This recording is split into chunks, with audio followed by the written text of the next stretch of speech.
Good morning everyone. स्वागत है आपका हमारे चैनल पे। और आज है 29 मई। ओके। और यहाँ पे इंपॉर्टेंट टॉपिक को कवर करते हैं हम लोग। एक छोटा सा इन्फॉर्मेशन, ठीक है। ये जो नंबर है ना, ये हमारा कॉन्टैक्ट नंबर है।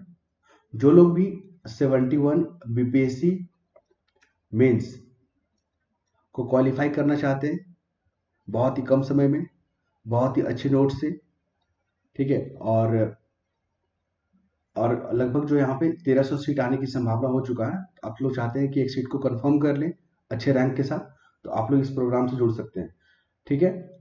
और आपको बता दें, आगे हम इसका लाभ बताएंगे कि जो जो जो पेड नोट मिलेगा आपको, ठीक है। जो नोट्स मिलेगा ना, बहुत ही कंसाइज मिलेगा, बहुत ही लिमिटेड रहेगा उसमें, और ताकि आपको पढ़ने में समझने में दिक्कत ना हो, ठीक है। उसमें आपको वीडियो मिलेगा, साथ में आपको पीडीएफ नोट्स मिलेगा।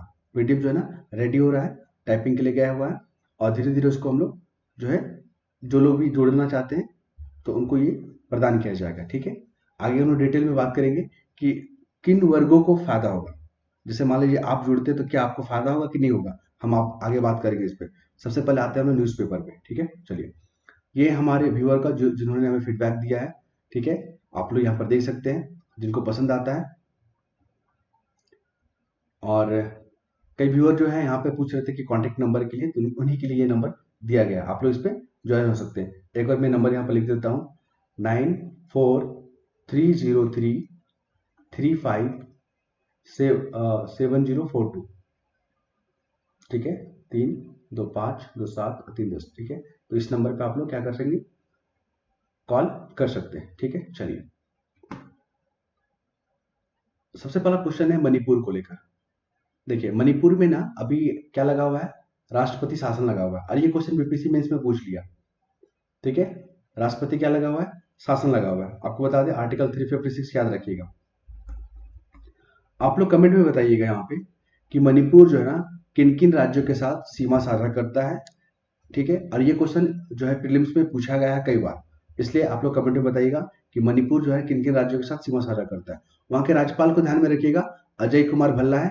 पहला फैक्ट याद है। दूसरा याद रखिएगा कि फरवरी माह 2025 में जो है यहाँ पे क्या किया गया था, राष्ट्रपति शासन लागू किया गया था। आपको पता है ना, वहां पर जो है ना जातीय हिंसा के कारण मतई और कुकी के बीच में जातीय हिंसा हुआ था एसटी दर्जा को लेकर, ठीक है। तो आप इन तमाम फैक्ट को याद रखेंगे। शॉर्ट क्वेश्चन भी आता है ना, तो आप उससे डील कर लेंगे।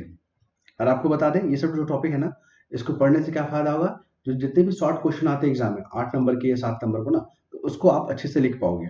ये मेरा अनुभव है, क्योंकि जो लोग भी न्यूज़पेपर से जुड़े हुए थे, जो लोग मेंस दिए इस बीपीएससी में, ठीक है, तो वो लोग, उन लोग को बहुत हेल्प किया ये चीज। अब बात करेंगे यहाँ पे भारत और अमेरिका के बीच में जो जो यहाँ पे व्यापार समझौते हो रहे हैं ना, उसी पे बातचीत करेंगे। आपको बता दें यहाँ पे अमेरिका जो है ना, भारत पे बार बार आरोप लगाता है कि हम लोग के बीच में, जैसे भारत और अमेरिका के बीच में जो व्यापार जो संबंध है ना, वो क्या है, वो जो है आपका ट्रेड डेफिसिट है।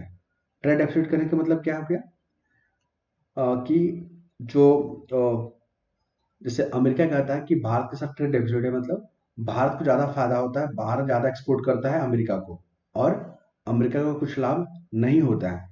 ये चीज हो गया, ठीक है। चलिए, और न्यूज में भी आया था ये चीज को लेकर कि भारत और अमेरिका के बीच में जो समझौते होते हैं ना, जैसे कि आप देखोगे डिफेंस को लेकर, आप देखोगे एजुकेशन को लेकर, जो हायर एजुकेशन के लिए लोग जाते हैं बाहर, ठीक है।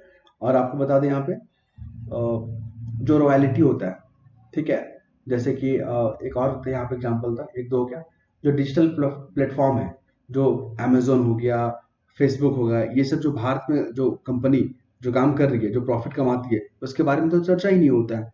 तो कुल मिलाकर अगर देखा जाए ना, तो एक संस्था का रिपोर्ट आया था कि अमेरिका जो है ना भारत के साथ व्यापार करता है, तो वो व्यापार सरप्लस में रहता है, लेकिन ऐसा बार बार आरोप लगाता है भारत पे कि वो जो है ना नुकसान में रहता है, अमेरिका भारत के साथ व्यापार करता है, तो ठीक है, ध्यान रखिएगा।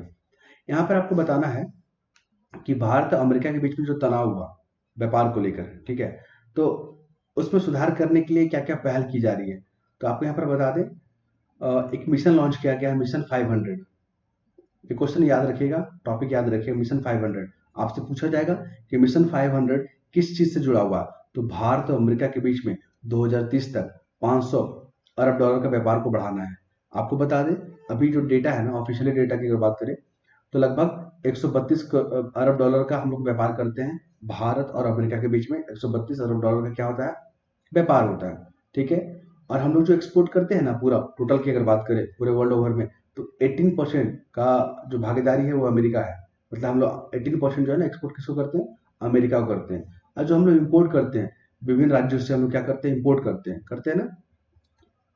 तो तो क्या, तो उसमें जो उसका हिस्सेदारी है अमेरिका का, वो है लगभग 6% का, ठीक है, 6.2% का। ये डाटा को आप याद रखेंगे। क्यों याद रखेंगे? क्योंकि जब भारत अमेरिका के रिलेशन में आएगा ना, व्यापार को लेकर प्रश्न, तो आपको इन्हीं डाटा को क्या करना होता है, के साथ आंसर लिखना होता है। द्विपक्षीय व्यापार समझौता भी याद रखिएगा।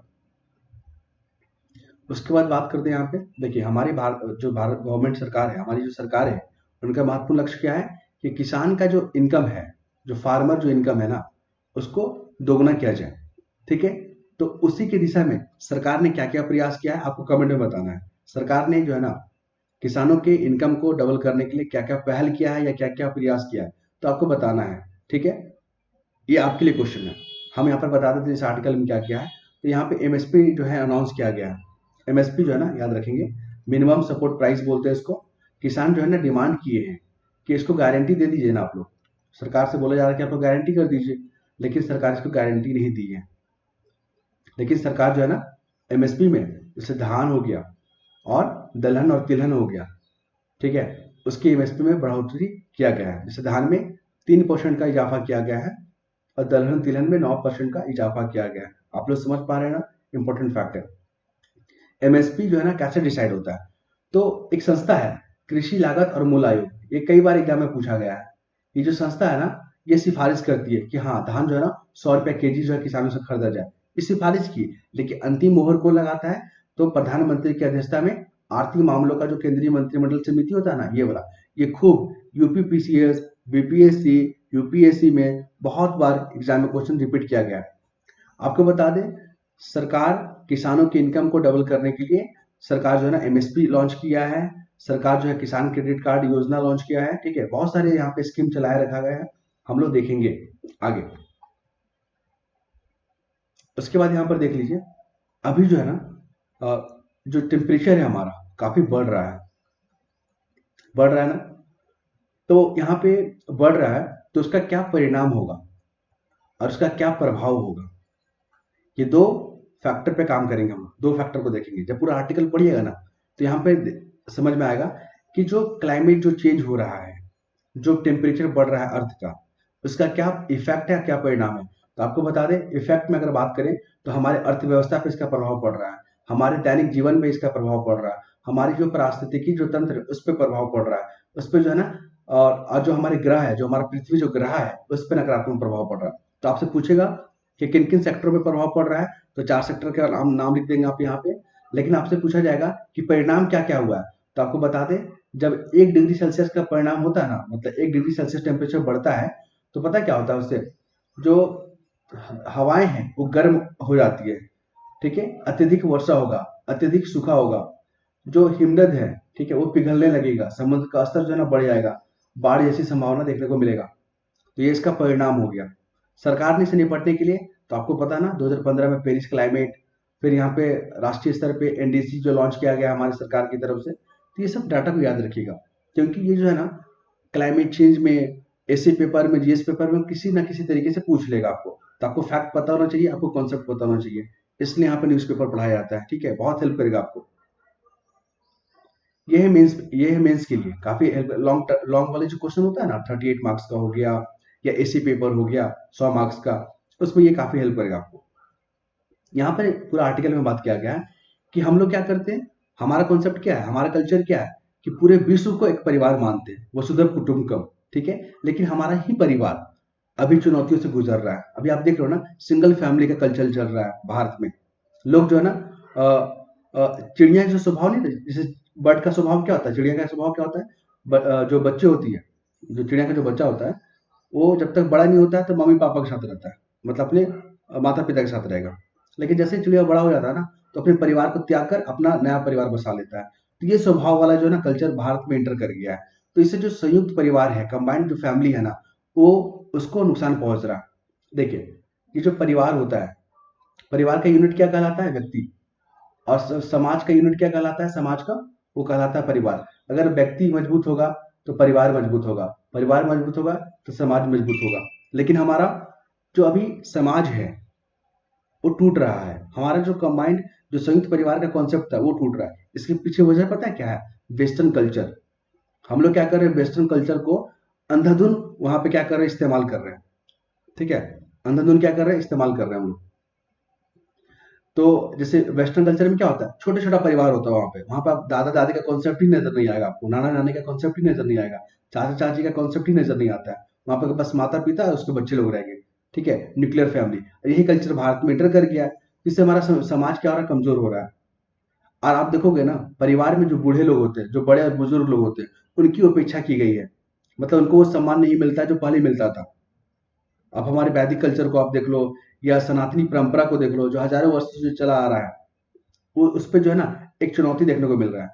ठीक है, ये हो गया। साथ ही आपको बता दें, एक सर्वे आया था जो पहले 2001 में और अभी का जो सर्वे करवाया गया, उसमें जो महिला मुखिया है ना, जो जैसे कोई परिवार है उसका लीड करने वाली जो महिला है, उसकी संख्या में इजाफा आया। इसको भी आप ध्यान रखेंगे। ठीक है, और यहाँ पे कुल मिलाकर ये इसी पेपर में काफी हेल्प करेगा। तो मैंने आपको बता दिया, वेस्टर्न कल्चर को ध्यान रखिएगा। भारत में जो है ना सिंगल परिवार का जो चलन चल रहा है उसको भी याद रखिएगा। और भारत जो वसुधैव कुटुंबकम का जो प्रिंसिपल उसको फॉलो करता है, लेकिन अपने ही परिवार में अभी नुकसान हो रहा है। ठीक है, चुनौतियों से गुजर रहा है। इसके पीछे कारण आप इसको ध्यान रखेंगे। उसके बाद आते हैं हम लोग नेक्स्ट टॉपिक में। यहाँ पे हाँ, अभी सरकार ने एमएसपी को जो लॉन्च किया है, किया ना, आपने देखा कि धान के फसलों में 3% का इजाफा, फिर दलहन तिलहन में 9% का इजाफा हुआ ना। तो आप याद रखिएगा, किसानों के लिए, किसानों का डबल इनकम करने के लिए सरकार ने क्या क्या स्कीम चला रखा है, क्या क्या योजनाएं चला है। तो आप यहाँ पे एमएसपी के बारे में चर्चा करेंगे। आप यहाँ पे बात करोगे ब्याज सबवेंशन योजना। ठीक है, मतलब आपको जो है ना कम रेट पे ब्याज मिलेगा। आपको पशुपालन और मछली पालन के लिए जो है ना यहाँ पे आर्थिक सहायता दिया जाएगा। ओके, ये हो गया। ये तो हो गया सरकार की तरफ से क्या क्या स्कीम चला रखा है। याद रखिए, एमएसपी में भी कुछ दिक्कत है। अभी किसान बोल रहे हैं ना कि एमएसपी को गारंटी दे दीजिए, लेकिन सरकार गारंटी नहीं दे रही है। एक ये प्रॉब्लम है। दूसरा क्या है ना, जो एमएसपी का जो मैकेनिज्म है, जो रेट डिसाइड होता है, उसमें जो है ना पारिवारिक जो श्रम होता है, जो फैमिली लोग जो काम करते हैं, जैसे मान लीजिए कोई खेत है, उसमें पूरा परिवार इन्वॉल्व है, लेकिन उस परिवार के श्रम को इन्वॉल्व नहीं किया जाता। तो इसमें जो है ना दिक्कतें हैं। और जो खाद हो गया, बीज हो गया, सिंचाई हो गया, उसका दाम तो मिलता है लेकिन ठीक ठाक दाम नहीं मिलता। तो ये भी प्रॉब्लम है एमएसपी में। जब क्वेश्चन आपसे पूछेगा ना कि एमएसपी को लेकर क्यों विवाद है, किसान इससे नाराज क्यों है, तो आपको यही सब कारण लिखना होगा यहाँ पे। उसके बाद यहाँ पर देख लीजिए, और क्या है, सरकार ने जो है ना किसानों की आय दुगना करने के लिए कई योजना चला रखी है। यहाँ पे यही चीज के बारे में बात किया गया है। ठीक है, लेकिन प्रॉब्लम क्या है ना, कि हमारे यहाँ जो किसान है ना, लगभग 85% किसान जो है ना, उनके पास 2 हेक्टेयर से कम जमीन है। ठीक, तो उनके पास कैपिटल नहीं होता है, टेक्निक नहीं होता है, वो चीज बहुत मुश्किल से जो है ना अपने परिवार के खाने पीने के लिए जो है ना उगा पाते हैं फसल को। तो ये भी बहुत बड़ा चैलेंजेस है। क्लाइमेट चेंज भी इनके इनके सामने बहुत बड़ा चैलेंजेस है, क्योंकि इससे प्रोडक्शन पे असर पड़ता है। लोग किसान जो है ना कर्ज में डूब जाते हैं। तो ये भी समस्या है। इसको पूरा पढ़िएगा आप लोग। ये पीडीएफ को अपने टेलीग्राम चैनल पे सेंड कर देंगे। अब आते हैं कोर्स के बारे में। जो पेड कोर्स हमने लॉन्च किया है ना, प्रोग्राम जो लॉन्च किया है, किन किन लोगों को फायदा होगा आपको बता देते हैं यहाँ पे। उनको फायदा होगा जो पहली बार तैयारी कर रहे हैं, जो फर्स्ट टाइम, जैसे मान लीजिए ग्रेजुएशन उनका इसी साल हुआ है, कंप्लीट किए, और वो एग्जाम में अपेयर हो रहे हैं बीपीएससी 71 में, और वो लोग जो है ना प्रीलिम्स क्वालिफाई करने की जो है उनमें क्षमता है, योग्यता है, लेकिन मेंस में वो कॉन्फिडेंस नहीं आ रहा है। तो उनको जो है ना एक कंसाइज नोट दिया जाएगा, साथ में वीडियो आपको प्रोवाइड किया जाएगा। उसमें बहुत ही सिंपल तरीके से चीजों को डील किया जाएगा। उसमें पीवाईक्यू रहेगा और लगभग 100 क्वेश्चन रहेंगे। ठीक है, तो जो लोग भी इंटरेस्टेड है वो लोग ज्वाइन हो सकते हैं। पहला ये ओवर हो गया। दूसरा, जो कामकाजी लोग हैं, जो लोग कामकाज में व्यस्त रहते हैं, जिनके पास समय बहुत कम होता है, मुश्किल से 2-3 घंटे ही निकाल पाते हैं, लेकिन वो चाहते हैं कि बीपीएससी एग्जाम को क्लियर करें या क्वालिफाई करें, तो उनको ये लाभ मिलेगा वो। ठीक है, थर्ड किनको होगा फायदा? वो लोग जो वनडे एग्जाम का प्रिपरेशन करते हैं। ठीक है, तो वनडे एग्जाम में क्या होता है, प्रीलिम्स तो क्वालिफाई कर जाते हैं, लेकिन जब मेंस के एग्जाम में बैठते हैं तो वो कॉन्फिडेंस नहीं आ पाता। अभी आपने देखा 70 बीपीएससी का जो मेंस हुआ, उसमें बहुत लोगों का आपने रिव्यू देखा होगा, तो बहुत लोग क्वेश्चन को अटेम्प्ट ही नहीं कर पाए। जो 20 से 21 क्वेश्चन लिखना होता है ना, लिख ही नहीं पाए, टाइम मैनेजमेंट ही नहीं कर पाए। क्योंकि देखिए लोग बहुत कुछ पढ़ के जाते हैं, बहुत कुछ लिख के जाते हैं, लेकिन वो चीज़ को भूल जाते हैं, क्योंकि एग्जाम का प्रेशर अलग होता है। क्वेश्चन क्या डिमांड कर रहा है, उसको आप टू द पॉइंट नहीं लिख रहे हैं, ठीक है। आप किसी क्वेश्चन को बहुत ज़्यादा लिख दे रहे हैं, किसी क्वेश्चन में लिख ही नहीं पा रहे, तो ये क्या हो गया, इनबैलेंस हो गया, ठीक है। तो ये सब चीज़ को ध्यान में रखते हुए ये प्रोग्राम लॉन्च किया गया है, और इसका जो फीस जो रखा गया है ना, बहुत नॉमिनल रखा गया है। जो कामकाजी लोग हैं उनके लिए भी अच्छा है, और जो जो कामकाज नहीं करते, सिर्फ प्रिपरेशन कर रहे हैं, उनके लिए भी अच्छा है। तो जो भी इंटरेस्टेड है, आप लोग नंबर पे कांटेक्ट कर सकते हैं। ओके, चलिए अब हम लोग बात करेंगे, इस शॉर्ट क्वेश्चन के लिए काफी इंपॉर्टेंट टॉपिक है। आपने देखा था कुछ साल पहले, कुछ वर्ष पहले, भारत और कनाडा के बीच में संबंध जो है ना, काफी तनावपूर्ण देखे गए थे। लेकिन अभी की जो वर्तमान वहां की सरकार है और भारत की जो वर्तमान सरकार है, दोनों के बीच में जो है ना सार्थक बातचीत चल रहा है, और संबंधों को सुधार करने की कोशिश की जा रही है, ठीक है। तो शॉर्ट क्वेश्चन में भारत और कनाडा के रिलेशन के बारे में अगर आता है ना, तो ये टॉपिक आपके लिए इंपॉर्टेंट हो जाता है। आप लोग यहाँ पे बातचीत कीजिए, मतलब इसको अच्छे से पढ़िएगा, ठीक है।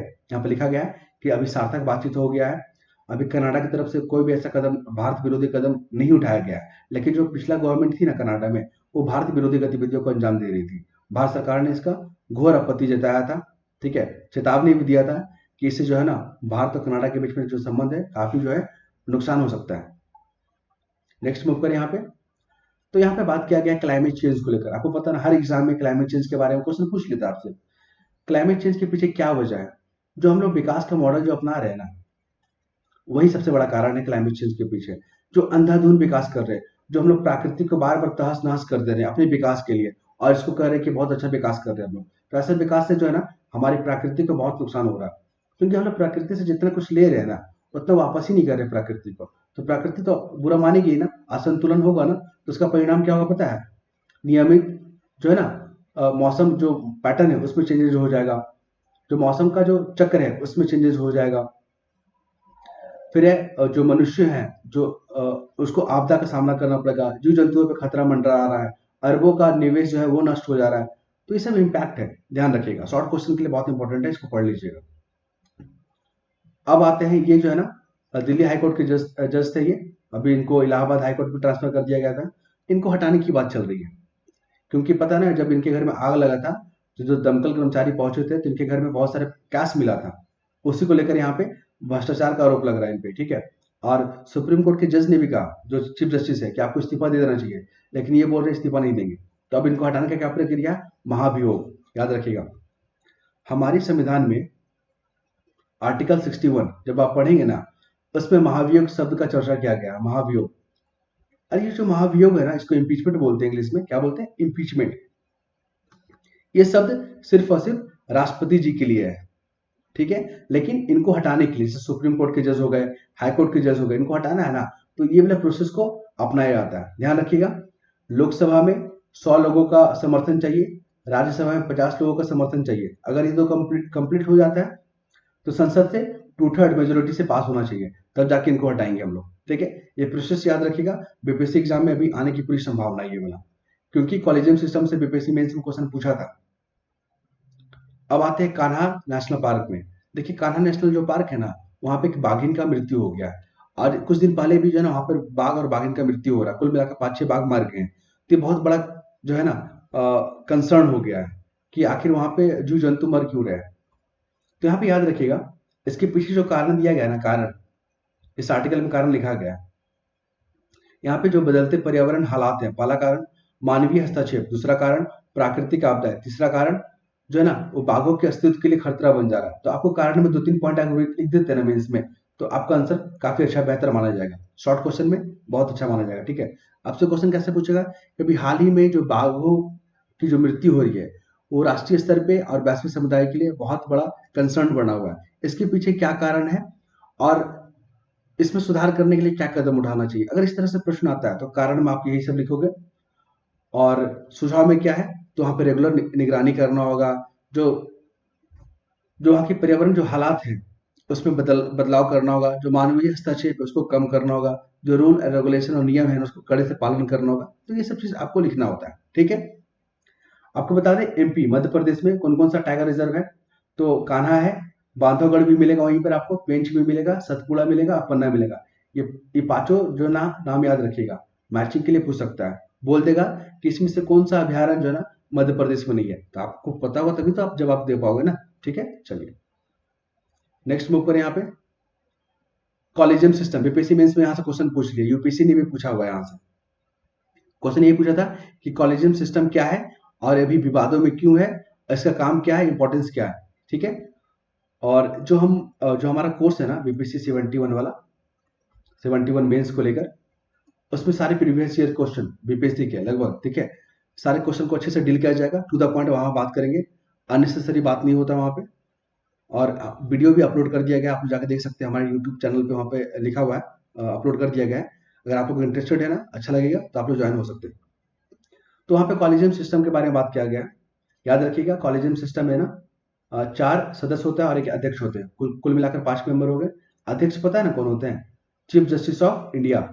वहां पर ऑप्शन में क्या दे देगा आपको, ऑब्जेक्टिव क्वेश्चन पूछेगा तो राष्ट्रपति लिख देगा वहां पे, तो आप लोग अलर्ट रहना है। ठीक है, चलिए नेक्स्ट मूव करें। यहाँ पे ये हमारे केंद्रीय कृषि कल्याण मंत्री, जब ये आर्टिकल पढ़ेंगे ना तो यहाँ पे लिखा गया है जो हमारा फूड सिक्योरिटी है, क्योंकि फूड सिक्योरिटी भी बहुत बड़ा चैलेंजेस है। सबसे ज्यादा पॉपुलेशन कहाँ है? भारत में है, और भारत में पॉपुलेशन अधिक है, तो वहां पे उनको अनाज भी तो चाहिए खाने के लिए ना, फूड सिक्योरिटी भी तो चाहिए। तो अभी खाद्यान्न उत्पादन में रिकॉर्ड बढ़ोतरी हुआ है, ये अच्छी संकेत है। आपको बता दें यहाँ पे लगभग 3540 लाख टन का उत्पादन हुआ है, और सबसे ज्यादा योगदान किसका होता है? खरीफ फसल का। लगभग जो है ना 50% का योगदान जो है ना खरीफ फसल का होता है, ये भी याद रखेंगे। तो इसके पीछे कौन कौन सा वजह है कि हम लोग खाद्यान्न में अच्छा प्रोडक्शन कर रहे हैं? तो इसके पीछे जो वैज्ञानिक जो कुशलता है, जो किसानों का मेहनत है, किसानों का जो मेहनत है वो, फिर जो हमारे वैज्ञानिक कम्युनिटी है वो, फिर हमारे जो नेता हैं, जो हमारे प्रधानमंत्री जो हैं, उन्होंने किसान हितैषी जो नीतियों को लागू किया है वो, साथ ही जो राज्य सरकार है जो खाद्यान्न का भंडारण करती है, इनके कारण ही हम लोग इस लक्ष्य को प्राप्त कर पा रहे हैं। किसानों के लिए जो है डबल इनकम करने के लिए कह लीजिए, या किसानी रिफॉर्म कर लीजिए, या खाद्यान्न को उत्पादन बढ़ाने के लिए सरकार ने कौन कौन सा लॉन्च किया योजना। तो आप यहाँ पे किसान क्रेडिट कार्ड के बारे में बात करेंगे, आप यहाँ पे मशीनीकरण के बारे में बात करेंगे, आप यहाँ पे सब्सिडी के बारे में बात करेंगे, आप यहाँ पे पीएम किसान योजना के बारे में बात करेंगे। ठीक है, साथ ही जो खाद्यान्न उत्पादन बढ़ाने और जो नुकसान भरपाई करने और कम ब्याज पर ऋण उपलब्ध कराने की नीतियों को यहाँ पे आप जिम्मेदार ठहराएंगे। ठीक है, तो ये सब अच्छी अच्छी चीजों को याद रखेंगे आप। उसके बाद आते हैं इंटरपोल। देखिए इंटरपोल जो है ना, इंटरपोल क्या है? एक अंतर्राष्ट्रीय पुलिस है। जैसे हमारे देश में क्या होता है, पुलिस होता है, उसी प्रकार अंतर्राष्ट्रीय कम्युनिटी में एक इंटरपोल होता है, इसको पुलिस बोलते हैं। तो भारत की तरफ से कौन प्रतिनिधि करता है? सीबीआई करता है। ये फैक्ट याद रखिएगा, वहां पे एनआईए लिख देगा, रॉ लिख देगा, आईबी लिख देगा, आप लोग कंफ्यूज नहीं करेंगे। पहला ये। दूसरा क्या है, इंटरपोल में 9 कलर वाला एक नोटिस होता है, 9 कलर का। कितना होता है? 9 रंगों का, यहाँ पर देखिए लिखा हुआ है, याद रखिएगा। तो अभी भारत सरकार के अनुरोध पे इंटरपोल ने सिल्वर जो है ना नोटिस लॉन्च किया है। सिल्वर नोटिस क्या दिखाता है? तो सिल्वर नोटिस बताता है यहाँ पे कि जो अवैध संपत्ति है ना उसके बारे में भी जानकारी मिलता है, यहाँ पे ध्यान रखिएगा। ठीक है, और कुछ इंपॉर्टेंट इसमें नजर नहीं आ रहा मुझे। फिर है यहाँ पे INSV तारिणी, ये जहाज है। ठीक है, और ये समुद्री यात्रा पे निकला हुआ था, तारिणी। और आपको बता दें यहाँ पे कई बंदरगाह पे ये जो है ना स्टे किया था, तो उसी के बारे में याद रखिएगा। जैसे कि दक्षिण अफ्रीका में केप टाउन बंदरगाह है। फिर यहाँ पे फॉकलैंड जो है ना पोर्ट स्टेनली याद रखेंगे आप। लिल्टन न्यूजीलैंड में था, ये याद रखेंगे। फ्रंटियर एक तरफ जो है कंट्री का नाम दे देगा, दूसरी तरफ बंदरगाह के नाम दे देगा, मैचिंग करने के लिए पूछता है, ध्यान रखेंगे आप। घुसपैठियों हमारे लिए अस्तित्व और राष्ट्रीय अखंडता के लिए खतरा। अभी आपने देखा ना बांग्लादेशी लोग, म्यांमार से जो लोग, रोहिंग्या लोग भारत में इंटर कर रहे हैं, और भारत के लिए जो संसाधन है ना उस पर चुनौती उत्पन्न कर रहे हैं, क्योंकि ये लोग घुसपैठी लोग के कारण जो है ना हमारी राष्ट्रीय सुरक्षा, अखंडता, हमारी संसाधन, ठीक है, लोगों का रोजगार, ये तमाम चीजों को छीन लेते हैं। तो ये बहुत बड़ा कंसर्न बना हुआ है, ध्यान रखिएगा। अभी देखिए कुपोषण और यहाँ पे भुखमरी से निपटने के लिए केंद्र सरकार के साथ साथ राज्य सरकार और यहाँ पे निजी जो प्लेयर हैं, जो प्राइवेट प्लेयर हैं, उनको पार्टिसिपेट करना होगा, तभी जाके हम लोग जो है ना भुखमरी से और कुपोषण से निपट पाएंगे। ये अमिताभ कांत कौन है? G20 के शेरपा, इसको आप याद रखेंगे। देखिए दुनिया में जो है ना, जो भारतीय अर्थव्यवस्था है जो वृद्धि कर रहा है ना, लोगों को उस पर विश्वास है, ठीक है। जब पूरा आर्टिकल आप पढ़ोगे तो यहाँ पे जो पूरा वैश्विक जो कम्युनिटी जो वैश्विक अर्थव्यवस्था है उसमें कृत्रिम एक चुनौती उत्पन्न कर रहा है, और व्यापार नीति ये चुनौती उत्पन्न कर रहा है। लेकिन भारत जो है ना, इन तमाम चुनौतियों के बावजूद आगे बढ़ रहा है। तो आईएमएफ ने ना भारत का वृद्धि जो दर है ना, उसके बारे में यहाँ पे बताया है रिपोर्ट में। जैसे 2025 में 6.2% का वृद्धि दर रहेगा, और 2026 में 6.3% का वृद्धि दर रहेगा। इस डाटा को याद रखेगा, जो है ना मेंस में या प्रीलिम्स में पूछ लेगा आपसे। तो ये तमाम फैक्ट को हमने डिस्कस किया। ओके, एक और रिक्वेस्ट है, आप लोग अपना फीडबैक दीजिएगा। आप लोग को कैसा लग रहा है ये प्रोग्राम, ये पीडीएफ कैसा लग रहा है, इसके बारे में भी आपने लिखना है आपको। और जो आपके लिए जो कोर्स मैंने लॉन्च किया है बहुत ही नॉमिनल फी के आधार पे, ठीक है, इस नंबर पे आप कांटेक्ट कर सकते हैं। और आपको आश्वस्त करते हैं कि जो 1300 सीट है ना, उसमें आप अपना एक सीट लेवल 9 का पोस्ट को यहाँ पे कंफर्म कर सकते हैं, अगर आप इस प्रोग्राम से जुड़ते हैं तो। क्योंकि बहुत सारे मार्केट में कोचिंग है, बहुत सारे नोट मटेरियल अवेलेबल है, लेकिन कौन चीज़ हमारे लिए लाभ है ना, ये चुन पाना बहुत बड़ा चैलेंजेस है। तो इसी को ध्यान में रखते हुए ना, बहुत ही कंसाइज तरीके से, बहुत ही लिमिटेड समय में, बहुत ही लिमिटेड मटेरियल के साथ इस कोर्स को हमने लॉन्च किया है, ठीक है। तो नेक्स्ट वीडियो में मिलते हैं हम लोग। धन्यवाद।